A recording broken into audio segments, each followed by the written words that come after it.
Bismillah. Assalamualaikum warahmatullahi wabarakatuh. Innal hamdalillah nahmaduhu wa nasta'inuhu wa nastaghfiruh wa na'udzu billahi min shururi anfusina wa min sayyiati a'malina. May yahdihillahu fahuwal muhtad wa may yudlil falan tajida lahu waliyyan mursyida. Ashhadu an la ilaha illallah wahdahu la syarika lah wa ashhadu anna Muhammadan abduhu wa rasuluhu la nabiyya ba'dah. Addal amanah wa balaghar risalah wa nasaha lil ummah wa qaidul mujahidin al imamul muttaqin. Allahumma fassalli wa sallim ala sayyidina Muhammadin wa ala alihi wa ashabihi wa ansarihi wa junudihi wa man jahada fi sabilillahi ila yaumiddin, amma ba'd. Faqad qala Allah Ta'ala fil Qur'anil Karim, a'udzu billahi as-sami'il 'alim minasy syaithanir rajim. Bismillahirrahmanirrahim. Fa amma man khafa maqama rabbih wa nahan nafsa 'anil hawa fa innal jannata hiyal ma'wa. Bal tu'thiruna al-hayata ad-dunya wal akhiratu khairu wa abqa. Wa qala Rasulullah sallallahu alaihi wasallam, bada al-islamu ghariban fasayaudu ghariban kama bada. Fatuba lil ghuraba. Sadaqallahul azim wa sadaqa rasulun karim. Ayyuhal hadirun ma'asyiral muslimin rahimakumullah. Ittaqullah, ittaqullah, ittaqullah faqad fazal muttaqun. Alhamdulillah tsumma alhamdulillah. Sebuah kalimat yang tidak pernah putus-putusnya kita sampaikan kepada Allah Subhanahu wa taala atas limpahan curahan nikmat, rahmat dan barokahnya kepada kita semua. Barang siapa di antara kita mendapatkan hidayah, tidak ada seorang pun yang dapat menyesatkannya. Dan barang siapa yang disimpangkan oleh Allah, maka tak satu pun orang yang dapat memberikan hidayah kepadanya. Innaka la tahdi man ahbabta walakinnallaha yahdi man yasha wa huwa alamu bil muhtadin. Sesungguhnya engkau wahai Muhammad tidak bisa memberikan hidayah kepada orang yang kau cintai sekalipun, karena hidayah itu ada di sisi Allah, dan Allah lebih tahu siapa orang yang pantas dan layak mendapatkan hidayah. Semoga kita yang di masjid ini senantiasa bimbingan hidayah Allah Subhanahu wa taala. Salawat dan salam kita tujukan kepada manusia yang paling khusyuk di dalam salatnya, manusia yang paling jujur dalam setiap perkataan dan perbuatannya, manusia yang paling bijaksana dalam mengambil keputusan, manusia yang paling kasih terhadap fakir miskin, duafa dan anak yatim, manusia yang paling sayang terhadap para istrinya. Itulah Nabi kita Muhammad sallallahu alaihi wasallam. Semoga tercurah pula kepada sahabat dan keluarganya, dan insya Allah kita yang hadir di masjid ini tanpa terkecuali mendapatkan syafaat pembelaan dari beliau di hari kiamat kelak. Amin amin ya rabbal alamin. Masyaallah muslimin rahimakumullah.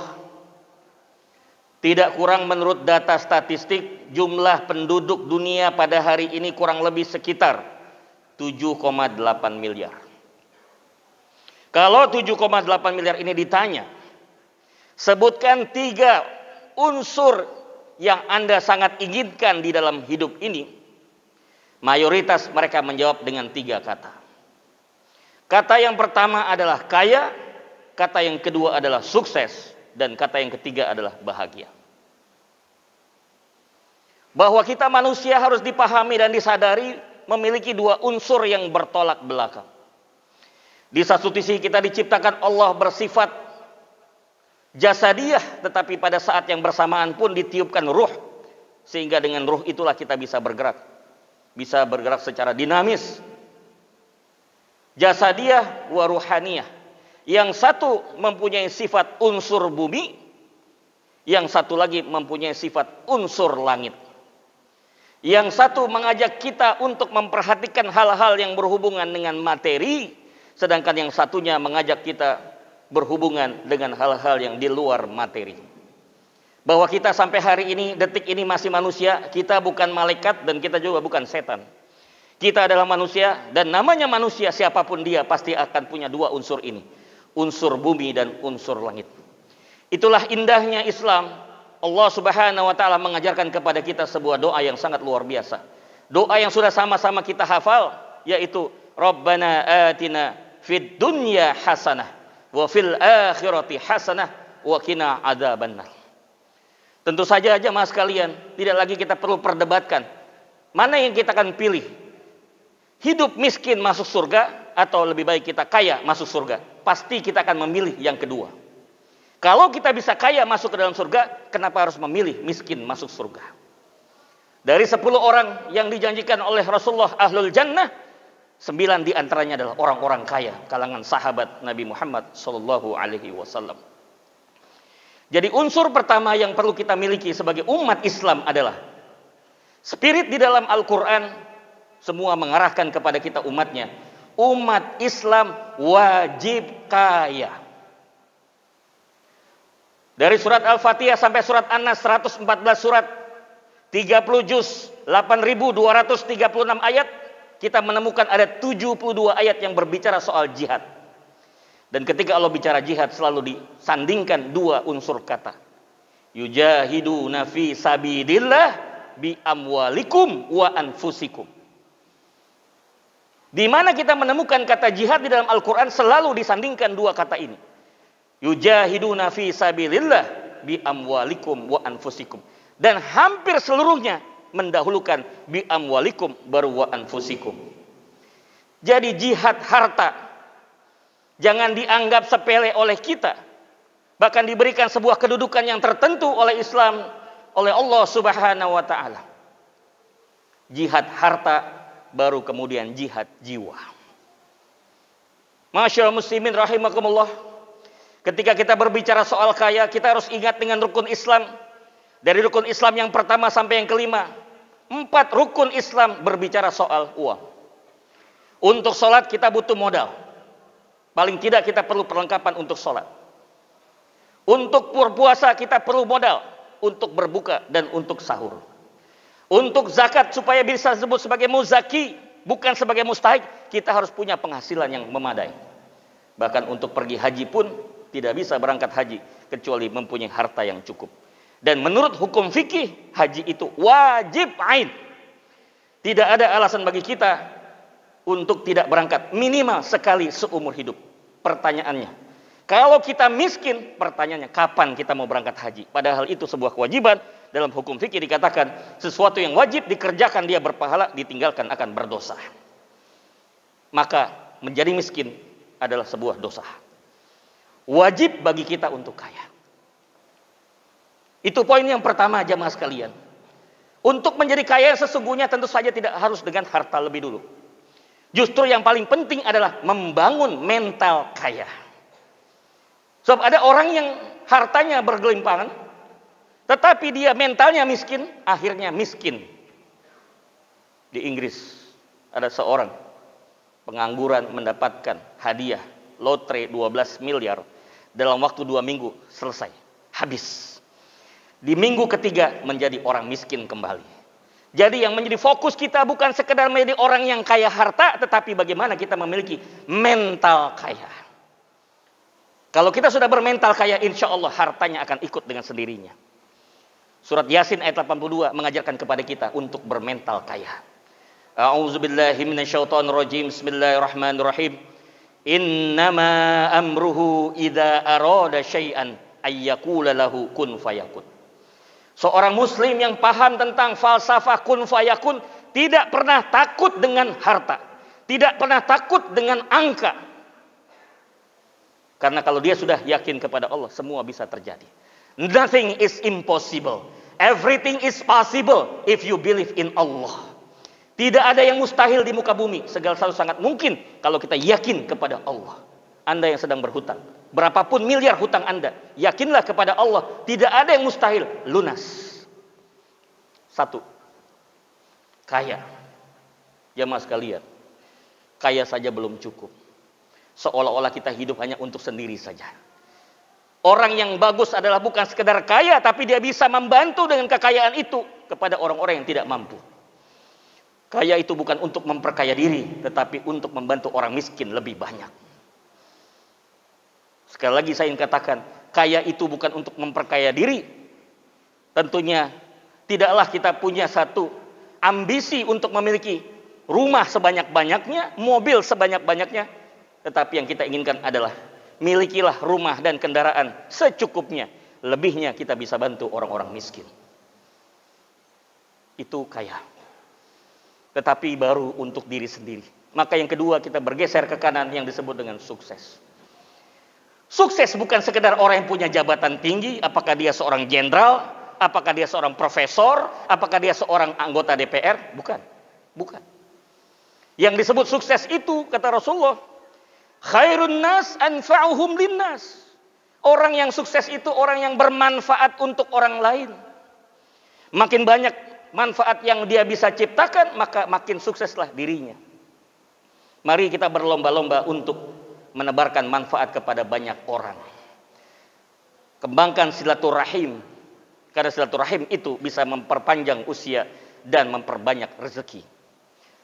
Perbanyaklah pengalaman, yang dengan pengalaman itu kita bisa mendapatkan kebijaksanaan. Pengalaman tidak hanya diperoleh dengan kita kuliah di kampus formal. Kita semua adalah mahasiswa-mahasiswa di dalam kampus kehidupan, universitas kehidupan. Insya Allah kita semua punya gelar MA, MBA. Mahasiswa abadi, masih belum apa-apa. Yang ketiga juga kita harus memperbanyak yang disebut dengan syiar pelayanan. وَمَنْ أَحْسَنُ قَوْلًا مِمَّنْ دَعَا إِلَى اللَّهِ وَعَمِلَ صَالِحًا وَقَالَ إِنَّنِي مِنَ الْمُسْلِمِينَ. Al-Fusilat ayat 33. Tidak ada profesi yang paling bagus di muka bumi ini selain daripada profesi seorang da'i ilallah. Mengajak dan menyeru kebaikan kepada Allah, itu bagian daripada sukses. Ketika Anda berdakwah, mendakwahkan kebaikan kepada orang lain. Ketika Anda berbagi pengalaman kepada orang lain. Ketika Anda menyambung silaturahim dengan orang lain, itulah ciri orang-orang yang sukses. Tetapi jamaah sekalian, bicara soal kaya dan sukses hanya berdimensi duniawi saja. Kita perlu sempurnakan dengan bahagia. Di mana ukuran bahagia itu bukan uang, ukuran bahagia itu bukan sekedar manfaat, tetapi yang disebut dengan bahagia itu ukurannya adalah akhirat. Maka barang siapa yang mendekat kepada akhirat, maka insya Allah dia akan bahagia. Dan barang siapa yang menjauh dari akhirat, maka dia akan menjadi orang-orang yang tidak bahagia. Ukuran kita adalah akhirat. Kalau hari ini kita belum bahagia, jangan-jangan itu suatu pertanda dan isyarat kita sudah menjauhkan diri dari akhirat. Bagaimana cara kita mendekatkan diri kepada akhirat? Yang pertama, kuatin sholat. Kuatin sholat bukan hanya sholat-sholat yang wajib, tetapi sholat-sholat sunnah, duha, tahajud. Yang kedua adalah kuatin dalam kehidupan kita dengan saum. Bukan sekedar Ramadan. Saum Senin Kamis, Ayyamul Bid, Nabi Daud dan seterusnya. Bukan sekedar saum dan sholat, tetapi juga kuatin di dalam sholawat kepada Nabi Muhammad Sallallahu Alaihi Wasallam. Insya Allah, dengan menggabungkan semua bagian tadi, kita menjadi orang-orang yang kaya, sukses dan bahagia.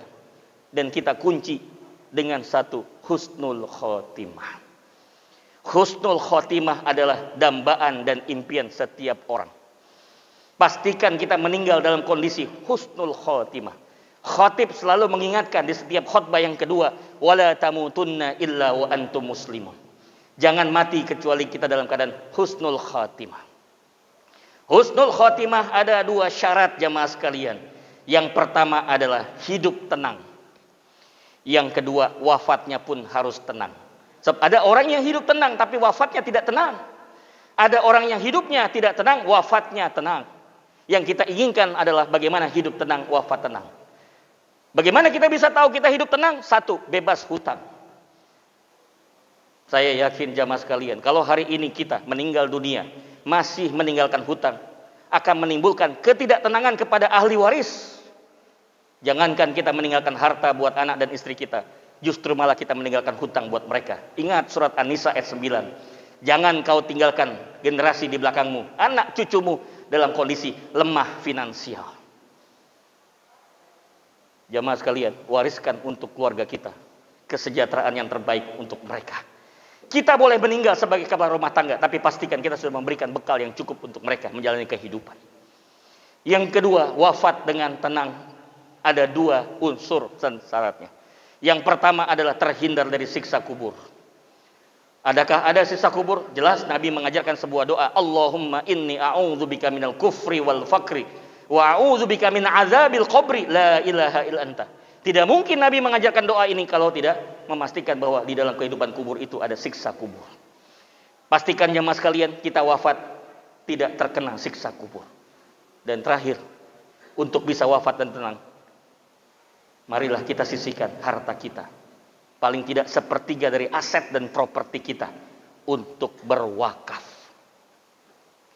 Tidak ada bentuk sedekah yang paling mulia di mata Allah selain daripada wakaf.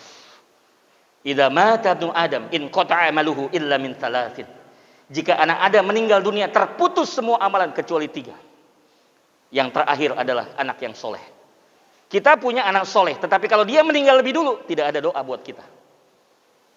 Ilmu yuntafa'u bih, ilmu yang bermanfaat. Kalau kita bukan ustadz, kita bukan guru, kita bukan dosen, maka akses kita untuk ilmu yang bermanfaat selesai. Satu-satunya kemungkinan yang bisa kita ambil adalah yang pertama, yaitu sodakoh jariyah. Para ulama ahli hadis memastikan yang dimaksud sodakoh jariyah tidak bisa diartikan apapun kecuali satu hal, yaitu wakaf. Jamaah sekalian, melalui mimbar ini saya mengingatkan diri saya dan kita semua yang ada di sini. Sebelum mati, sebelum wafat, pastikan kita sudah menyisihkan harta kita untuk berwakaf. Jangan sampai surat Al-Munafikun ayat 10 terjadi dalam kehidupan kita. Ketika mereka sudah meninggal dunia, minta dihidupkan kepada Allah Subhanahu wa taala. Allah bertanya, "Kenapa kau minta dihidupkan kembali?" "Ya Allah, berikan waktu kami sejenak di dunia." Untuk apa? Untuk mensedekahkan, mewakafkan semua harta kami. Barulah setelah itu kami siap meninggal dunia. Tetapi sayang, 1000 kali sayang, permintaan mereka tidak dipenuhi. Allah, tinggallah penyesalan. Itu orang yang sudah mati, minta dihidupkan. Kita masih hidup, maka pastikan dengan jantung masih berdetak, paru-paru masih bisa bernafas, pastikan jamaah sekalian, renungkan sampai nanti malam, pastikan sepertiga dari harta kita wakafkan kepada Allah Subhanahu wa taala. Barakallahu lakum wa nafa'ni wa ikum minal ayati wa dzikril hakim wa taqabbal minkum tilawatahu innahu huwas samiul alim. Aqulu qouli hadza astaghfirullahal li wa lakum wa lisairil muslimina wal muslimat wal mu'minina wal mu'minat fastaghfiruhu innahu huwal ghafurur rahim.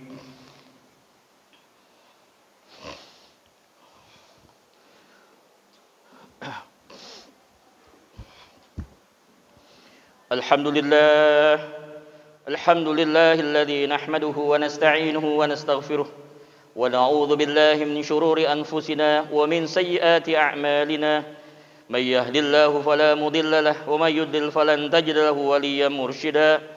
Alhamdulillahilladzi arsala rasulahu bil huda wa dinil haqq liyuzhirahu 'ala ad-dini kullih walau karihal kafirun.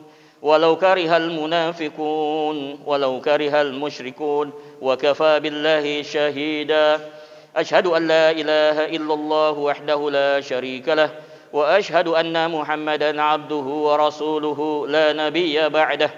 اللهم صل على سيدنا محمد وعلى آل سيدنا محمد كما صليت على سيدنا إبراهيم وعلى آل سيدنا إبراهيم وبارك على سيدنا محمد وعلى آل سيدنا محمد كما باركت على سيدنا إبراهيم وعلى آل سيدنا إبراهيم في العالمين إنك حميد مجيد. وقد قال الله تعالى في القرآن الكريم أعوذ بالله من الشيطان الرجيم بسم الله الرحمن الرحيم يا أيها الذين آمنوا اتقوا الله حق تقاته ولا تموتن إلا وأنتم مسلمون.